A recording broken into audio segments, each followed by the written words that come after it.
10.1 exercise. थोड़ा सा question का लेवल और बढ़ जाता है, किस तरह से वो समझ लो। मान लो यही फिगर है, सर्कल जो है उसकी रेडियस है 3 सेंटीमीटर, ये आपको दे दिया गया है 5 सेंटीमीटर और आपको ये कहा जाएगा इसको आप फाइंड कर लीजिए। ओके, अब फाइंड कैसे करें? यहाँ कितने डिग्री का एंगल है? पाइथागोरस थ्योरम तो आप सबको लगानी आती है। 90 डिग्री के सामने हाइपोटेन्यूज होता है, पता है सभी को। ये हाइपोटेन्यूज है 5, परपेंडिकुलर है 3, तो बेस तो आपको इजीली पता होना चाहिए कितना होगा 4। इसको सॉल्व करने में एग्जाम में टाइम क्यों वेस्ट करेगा, राइट? तो क्या आंसर हो गया इसका? 4 सेंटीमीटर। लिख सकते हैं इसको डायरेक्टली, एमसीक्यू फॉर्म में आएगा तो डायरेक्ट आंसर आप मार लो। एमसीक्यू वाले बेटा अगर सॉल्व नहीं करने, देखो आप सीधा लिख सकते हो, ऐसा नहीं है कि सीधा नहीं लिख सकते, लेकिन अगर आपने सीधा लिखा और आपका आंसर रॉन्ग है तो कोई नंबर नहीं मिला। अगर आप सॉल्व करने वाला क्वेश्चन है, सॉल्व ठीक ठाक कर रहे हैं, आंसर लिखने में गलती होगी तो आधा नंबर आपको मिल जाएगा। कई बार क्या होता है, लिखते वक्त आ रहा है 4, हम लिख देते हैं 5, क्योंकि माइंड अगले क्वेश्चन पे चलना शुरू हो जाता है, फिर नंबर नहीं, चाहे कितनी मेहनत कर लो। आंसर का अगर सारा वर्क वही कर रखा होगा तो टीचर हाफ मार्क दे देता है, मिस्टेक सिर्फ यहाँ होगी है, बाकी ठीक है तो नंबर दे।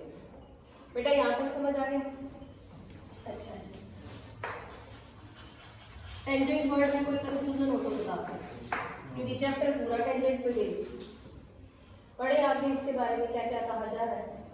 2 थ्योरम है आपके चैप्टर में, दोनों ही बहुत इंपॉर्टेंट है, 10.1 और 10.2।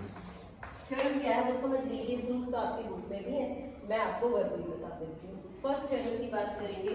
फर्स्ट थ्योरम यही है जो हमने अभी रिजल्ट पढ़ा, ये परपेंडिकुलर।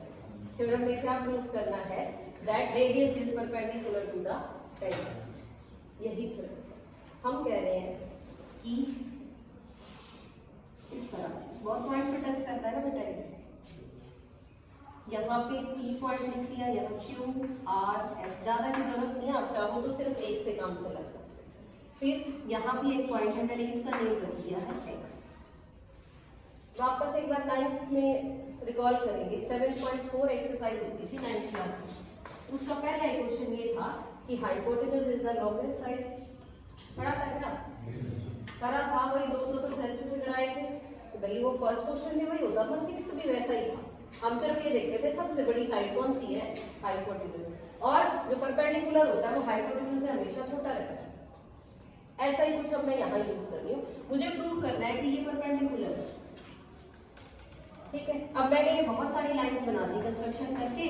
अगर मैं ये प्रूव कर दूं कि ये जो मेरी लाइन है ये इन सब में सबसे छोटी है, तो perpendicular is the shortest side हो जाएगा। तो ये सारे तो हाइपोटेन्यूज बन रहे हैं इसके, चाहे आप राइट में बना लो चाहे आप इनको लेफ्ट में बना लो। कैसे करें प्रूफ? देखो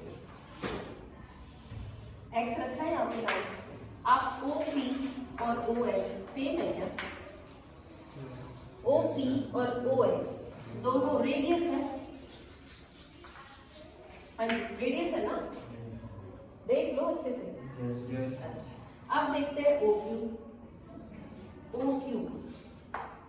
बड़ा है बेटा OX से,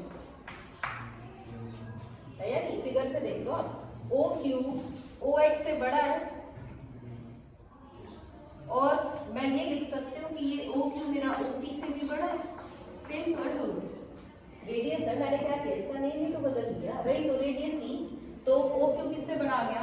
OP से। सिमिलरली आप ये भी कह सकते हो कि जो OR है वो भी बड़ा है OP से, और ये कह सकते हो कि जो OS है वो भी क्या है, इससे ग्रेटर है। OS is always greater than the OP।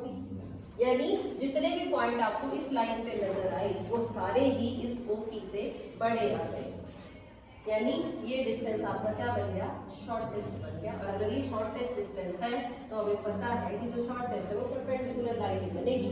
बड़ी अगर होगी इससे तो ये सारी क्या काम करेगी? हाइपोटेन्यूज पर। मैंने वर्बली बता दिया, आपकी बुक में लिखा हुआ, पढ़ लोगे। लैंग्वेज अपनी लैंग्वेज में एक्सप्लेन करना होता है। 10.1 थ्योरम, मुझे एग्जैक्टली ईयर्स जाननी है, पर 8 से 9 साल की थ्योरम आएगी, 8 to 9 years। किसी के पास पुरानी बुक हो, कोई सैंपल पेपर हो, और कोई एक्स्ट्रा बुक आप पढ़ रहे हैं तो उसमें देख लेना 2002, 5, 7, 12, 13, 17, 18 बहुत सारे सालों में ये थ्योरम आई हुई है। ये नहीं आती तो नीचे वाली आ जाती है। दो ही थ्योरम है इस चैप्टर में, दूसरी देख लेते हैं कौन सी है। दूसरी की बात करते हैं। दूसरी में ये कह रहा है कि एक सर्कल है आपके पास और ये उसका सेंटर, एक पॉइंट है सर्कल के बाहर, यहाँ ले लिया मैंने, जहां आपका मन करे वहां आप ले सकते हैं। मैंने ये ले लिया पॉइंट, पॉइंट की नहीं कर दी, बुक वाले पॉइंट ले रही हूँ ताकि बाद में पढ़ो तो कंफ्यूज ना हो। पी पॉइंट ले लिया हमने और पी पॉइंट से इस सर्कल पे टेंजेंट ड्रॉ करिए इस तरह से। पी ये पॉइंट जाता है तो इसको क्यू लिख दिया, इसको लिख दिया आर। तो एक चीज और पढ़ ली हमने, क्या कि अगर सर्कल के बाहर कोई पॉइंट है, एनी एक्सटर्नल पॉइंट, तो सर्कल पे कितने टेंजेंट्स ड्रॉ कर सकते हैं आप? एक पॉइंट से कितने टेंजेंट? 2। और उन टेंजेंट्स की जो लेंथ है वो कैसी होती है? इक्वल होती है, या हम से सेम। यही थ्योरम क्या कह रही है? Length of tangents drawn from the external point to a circle is always same. This is the theorem. Repeat कर रही हूँ मैं, length of tangent drawn from an external point is always same. हमें इसको प्रूव करना है कि PQ is equal to PR होना चाहिए। कैसे करेंगे वो देखिए। इसको मिला लो बेटा, मिला लिया हमने, ये आपकी कंस्ट्रक्शन हो जाएगी कि ज्वाइन OQ OR और साथ साथ OQ। इस तरह से क्या करेंगे, ये दोनों ट्रायंगल्स ले लीजिए, आप इनको कॉन्ग्रुएंट प्रूव कर देते हैं। करते कॉन्ग्रुएंट प्रूव। देखो अभी पढ़ के आए 10.1 थ्योरम में कि ये क्या है? परपेंडिकुलर, तो यहाँ भी 90 डिग्री एंगल है और यहाँ पे भी 90 डिग्री एंगल है। एक चीज आ गई। फिर हम ये कह रहे हैं कि ये भी रेडियस है और ये भी क्या है? दूसरी चीज आ गई। और फिर हम ये कह रहे हैं कि ये दोनों में कॉमन। फिर से रिपीट कर लेते हैं। Angle P angle Q and angle R each 90, OQ is equal to OR radius हो गई और OP दोनों में कॉमन हो गया। कॉन्ग्रुएंट तो हो गई। क्राइटेरिया कौन सा है? RHS। क्यों है RHS? RHS का मतलब क्या है? Right angle hypotenuse and side. Right angle मतलब 90 डिग्री होना चाहिए, हाइपोटेन्यूज भी सेम होना चाहिए दोनों का। 90 के अपोजिट होता है बेटा हाइपोटेन्यूज। देखो इसके अपोजिट में ये है हाइपोटेन्यूज, ध्यान से भी देख लो, इक्वल है ना, लिखा हमने अभी क्योंकि ये कॉमन है दोनों में। और साइड कोई भी एक साइड और मिल जाए तो ये साइड हमने यूज की है, तो RHS लग गया। CP/CT से क्या कह सकते हैं? By CP/CT PQ is equal to PR। हो गया प्रूफ। रिपीट कर दूं, देखो याद रखने पड़ेंगे रिजल्ट। एक तो ये कि ये पॉइंट ऑफ कांटेक्ट पे 90 डिग्री एंगल बना रहा है, फिर आपको पता होना चाहिए इसको मीट करोगे। कॉन्ग्रुएंस क्राइटेरिया याद होगा तो फिर बड़ी जल्दी लिखी जाएगी एग्जाम में। RHS क्राइटेरिया यूज कर रहे हैं, राइट एंगल है, हाइपोटेन्यूज है और साइड है, उससे हमने लेंथ ऑफ टेंजेंट इक्वल बना दी। इसके अलावा ये एंगल होगा भी इसके इक्वल CP/CT से, और इधर वाला एंगल इस एंगल के इक्वल होगा बाय CP/CT। इसी में से और क्वेश्चंस निकल के आते हैं इस एक्सरसाइज में। 10.2 एक्सरसाइज में 13 क्वेश्चन है। 13 में से बेटा 5 या 6 तो है क्रैमिंग वाली, जिनके स्टेप्स याद करने पड़ते हैं। आधे बच्चों को नहीं याद होते या थोड़ी देर बाद करते हैं भूल जाते हैं, लेकिन बाकी तो डायरेक्ट है, वो तो फटाफट हम कर ही सकते हैं। तो पहले मैं वही बता दूँ। इस तरह के फिगर है आपके पास, ठीक है। सबसे पहला रिजल्ट ये है कि ये जो एंगल्स है इन दोनों का सम 180 होता है। क्या होता है इन दोनों का सम? 180। बड़ा सिंपल सा इसका प्रूफ है कि ये एक क्वाड्रिलेटरल बन गई, OQTR। देखिए थोड़ी शेप तो है पता, लेकिन है तो 4 साइडेड फिगर। अब दिख रही है क्वाड्रिलेटरल। क्वाड्रिलेटरल के चारों एंगल्स का सम कितना होता है? 360। ये भी 90 है और ये भी, इसका मतलब इन दोनों का सम क्या होगा? Means both of these are supplementary. Language अलग अलग है बुक के अंदर, तभी तो कह रहे हैं कि जो सेंटर पे एंगल बन रहा है और जो एक्सटर्नल पॉइंट पे एंगल बन रहा है वो सप्लीमेंट्री होंगे। ये तो एक क्वेश्चन है एक्सरसाइज में, आपको प्रूव करना है। मैंने उसको तरीका बताया, वो प्रूव करने का ही। आप क्या कहोगे? It is a quadrilateral. So sum of all four angles is 360. This angle is 90. This is 90. तो ये दोनों भी क्या बच रहे? 180. या तो थ्योरम आ गई, नहीं थ्योरम आई तो बड़ी अच्छी बात है, ये दे दिया 110 डिग्री। आपको पूछ रहा है ये बताओ कितने का है, बताओ है कोई ऑल्टरनेट? नहीं, 70 का ही है। और भी और क्या कर रहा है, पेपर बेसिक की बजाय स्टैंडर्ड लेवल का बना दिया। तो आपसे ये नहीं पूछेगा 70, आपको कहेगा ये बताओ कितना। और हम बड़े परेशान हो जाते हैं, ये दे रखा है, इधर वाला भी पूछ रहा, ये आधा पूछ रहा है। तो ज्यादा कुछ नहीं करना, सीपीसीटी से आप समझ चुके हो दोनों एंगल्स कैसे हैं, इक्वल है। पहले यहाँ से निकाला 70, तो ये क्या बच गया 35 और 35। आपकी बुक में ही क्वेश्चन है, शायद पहला या दूसरा ये इस एक्सरसाइज का, कुछ इस टाइप की फिगर बना रखी है, इधर है एक्सटर्नल पॉइंट और ये एंगल आई थिंक गिवन है, शायद ये फाइंड आउट करना है। तो फिगर किसी भी साइड बन जाए, है तो क्वाड्रिलेटरल, और ये रेडियस वाले 90 ही रहेंगे, चाहे इसको लेफ्ट में बनाओ, चाहे डाउन में बनाओ, चाहे राइट में बनाओ, चाहे अप में बनाओ। ये एंगल कितने डिग्री का होगा? 70 का। बताओ हो जाएगा ये क्वेश्चन? देख लो एक्सरसाइज 10.2 निकालो, यही है ना, ये फिगर दी हुई है, निकालो बेटा, क्योंकि घर जाके फिर लगेगा मैडम ने पता नहीं कहां से करा दिया, हमें तो नजर ही नहीं आए। दिख रहा है क्वेश्चन? हो जाएगा। और देख लेते हैं, ये फर्स्ट देखते हैं। फर्स्ट की ना फिगर नहीं दे रही, थोड़ा सा पेपर का लेवल बेसिक से स्टैंडर्ड में चेंज करना हो तो इतना ही होता है बस। बेसिक लेवल में तो फिगर बना के दी जाएगी, स्टैंडर्ड लेवल में फिगर हमें खुद बनानी पड़ेगी क्वेश्चन की। तो इसकी फिगर मैं बना देती हूँ। क्या कहा गया? From a point Q। तो जो पॉइंट Q है ना वो सर्कल पे देखा, यहाँ है पॉइंट Q सर्कल के बाहर है, तो हमने यहाँ ले लिया, या आपका मन करे जहां भी ले सकते हैं, कोई ज्यादा डिफरेंस नहीं है। तो ये पॉइंट Q जो है इसको मिलाएंगे और क्या मिलाएंगे, यहाँ से रेडियस मिलाएंगे और इसको भी मिलाएंगे, फिगर आपकी कुछ ऐसी बनेगी। अब नेम मैं कब रखूंगी? जब और स्टेटमेंट पढ़ेंगे। From a point to the length of tangent to a circle is 24 centimetre. Length of tangent कितनी है? 24। इन सब में से टेंजेंट कौन सा है? ये है टेंजेंट। टेंजेंट क्या था? अभी पढ़ा आपने, टेंजेंट एक लाइन है जो सर्कल पे एक पॉइंट पे टच कर रही है। तो यही तो टच कर रही है, ये थोड़ी, ये तो सर्कल के अंदर चली गई। टेंजेंट किसका नाम है? जो सर्कल पे टच करे, तो यही हुआ ना टेंजेंट आपका। ये कितना दिया हुआ है? 24। चलिए और क्या गिवन है क्वेश्चन में? और कह रहा है ये कि from a point Q the distance of Q from the centre. Q का डिस्टेंस सेंटर से कितना है? 25। क्या फाइंड करना है आपको? रेडियस फाइंड आउट करना है, यानी ये फाइंड आउट करना है। आपको ये तो पता है यहाँ पे कितने डिग्री एंगल है? 90। सबको पता है ना?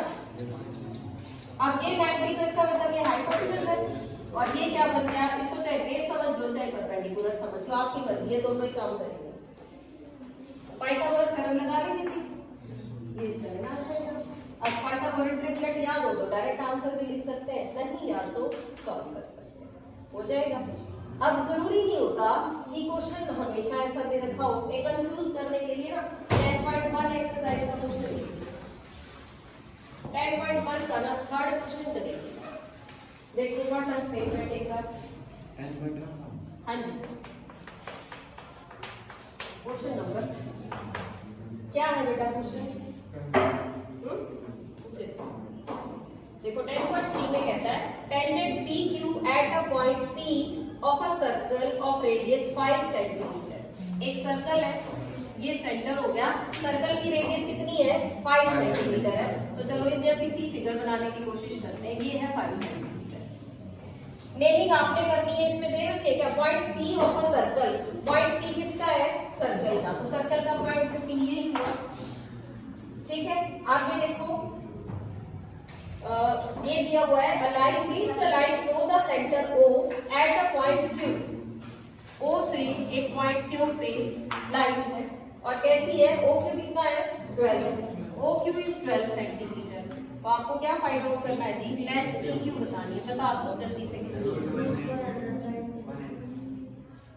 रूट, ठीक है ना? ऐसा मत करना कि पाइथागोरस ट्रिपलेट है तो ये 5, 12 और 13 होता है तीसरा। 13 के आंसर मिलेगा और शायद पहले ऑप्शन में 13 या 12 ही लिखा मिल जाएगा, लिखा हुआ ना। हाँ जी 13 देखो 13 तो हमें नेचुरल सिखाता है, ऐसा हमने ना कई साल पढ़ लिया है कि भैया पाइथागोरस ट्रिपलेट है। जब हमें इसमें समझ आ गई कि ये पाइथागोरस ट्रिपलेट है तो हम वही चीज इसमें भी लगाने की कोशिश करेंगे और कोशिश करेंगे कि सीधा आंसर आ जाए। मार्क कर दें कि 13 है, 13 ऑप्शन में भी है तो ज्यादा हमें कंफ्यूजन भी नहीं होती है, फटाफट मार्क करके आगे चल पड़ते हैं। और होता क्या है, रो में बैठे 5-7 किसी को नहीं आता, एक ने 13 टिक किया तो पूरी रो 13 टिक करके आ जाती है। ये तो कॉमन सी बात है, बोर्ड में देख लेना तुम भी। पर क्यों है आंसर रॉन्ग वो समझ लो। ये है बेटा 90 डिग्री एंगल, यहाँ पे है ना, तो ये क्या है हाइपोटेन्यूज। हाइपोटेन्यूज सबसे बड़ी साइड होती है, तो ये 13 कैसे आ सकता है, आ ही नहीं सकता कभी। Hypotenuse is the longest side, तो ये तो कम ही रहना है, तो कैसे निकालोगे 12 square minus 5 square 144 minus 25, then you will give the answer √119। Okay जी। फिर 10.2 कर रहे थे ना हम, 10.2 के स्टार्टिंग वाले आराम से हो जाएंगे आपसे। एंगल्स वगैरह निकालने ये आपको समझ में आ गई कि चारों एंगल्स इस तरह के बनते हैं। नंबर 4 क्वेश्चन कर रहे हैं, स्टेटमेंट पर नंबर 4 की क्या है, prove that the tangents drawn at the ends of a diameter are parallel. समझो क्या है, ये 2 मार्क्स में आएगा बेटा, 2 बार आएगा। देखो पहले मैंने डायमीटर बनाया, क्वेश्चन में डायमीटर वर्ड आ गया, फटाफट सर्कल बनाया, डायमीटर बना के फिगर बनाने की तो सीखनी है। फिर ये कह रहा है and points of diameter, diameter के एंड पॉइंट कौन कौन से हुए, वो आपकी मर्जी, नहीं आप कुछ भी कर दीजिए, लेकिन यही हुए ना डायमीटर एंड पॉइंट्स के। एंड पॉइंट के डायमीटर के एंड पॉइंट से क्या ड्रॉ किए हैं, टेंजेंट्स कर देते हैं, टेंजेंट ड्रॉ। आपको ये प्रूव करना है कि ये दोनों टेंजेंट्स कैसे हैं, क्वेश्चन आ गया समझ में, ठीक है। अच्छा ये बताओ, ये सेंटर है, ये रेडियस है, ये क्या है, पॉइंट ऑफ कांटेक्ट है, तो क्या यहाँ 90 डिग्री होगा, यस मैम। इधर भी ये सेंटर है बेटा और ये रेडियस है, तो क्या पॉइंट ऑफ कांटेक्ट पे 90 डिग्री होगा। सबसे पहले आप ये लिखेंगे, we know that the radius is always perpendicular to the tangent at the point of contact. तो इट मींस आप इन एंगल्स की नेमिंग कर लीजिए। ये 1 2 3 4 चारों कितने डिग्री के हैं, 90। पैरेलल लाइन प्रूव करनी हो तो अल्टरनेट इंटीरियर एंगल करते हैं हम। आप ये कह सकते हैं angle 1 is equal to angle 4 90, या angle 2 is equal to angle 3 90। But क्या लिखोगे, but these are alternate interior angles. और अल्टरनेट इंटीरियर एंगल्स को इक्वल कभी होते हैं जब लाइंस कैसी होती है, पैरेलल। तो लाइन की नेमिंग आप करोगे तो उस रीजन के साथ ये दोनों क्या बन जाएंगे, पैरेलल बन जाएंगे। फिगर जरूरी नहीं है आपकी ऐसी हो, आपकी फिगर ऐसी भी हो सकती है। आपकी फिगर जैसा आप डायमीटर बनाओगे, डायमीटर आपने इस तरह बनाया तो आपकी फिगर इस तरह की बनेगी, ठीक है। क्यों, क्योंकि जो हमने क्वेश्चन करना है वो डायमीटर्स के एंड पॉइंट से टेंजेंट ड्रॉ होंगे।